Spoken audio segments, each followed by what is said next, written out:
হঠাৎ করে রুটি খাইতে ইচ্ছা করতেছে, মানে হঠাৎই আমার এটা সেটা খাইতে ইচ্ছা করে, মনে যখন যেটা চায়। আমি আর দেরি করি না, নিজের হাতেই করি, নিজেরই হাতে সব কিছু করে ফেলি। তো খুব খাইতে ইচ্ছা। এমনিতে কিন্তু আমি রুটি পছন্দ করি না, কিন্তু জানি না কেন এখন আমার এত রুটি খাইতে ইচ্ছা করলো। তো এই যে রুটি, সিদ্ধ রুটি বানাইতেছি।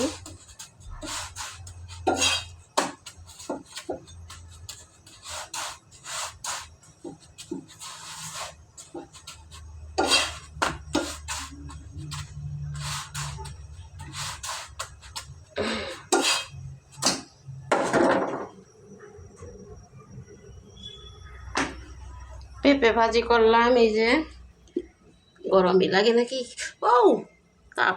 এই যে পেঁপে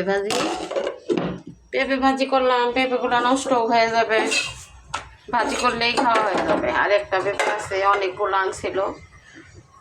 কালকে শুটকি মাছ দিয়ে যে পেঁপে রান্না করলাম, এত মজা হয়েছিল, আমি তো ভাবতেই পারি নাই যে এত মজা হবে।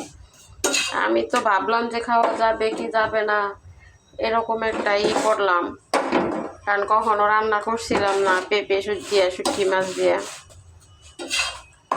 তো আসলে সত্যি খুবই মজা হয়েছিল, খুবই মজা লাগছে। আমার সব কিছুই আমার মুখে মজা লাগে না।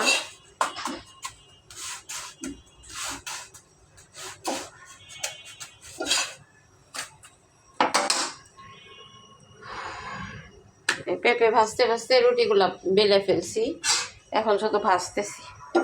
আবার তো এই যে নামাজের টাইম হয়ে আসতেছে, নামাজ পড়তে হবে।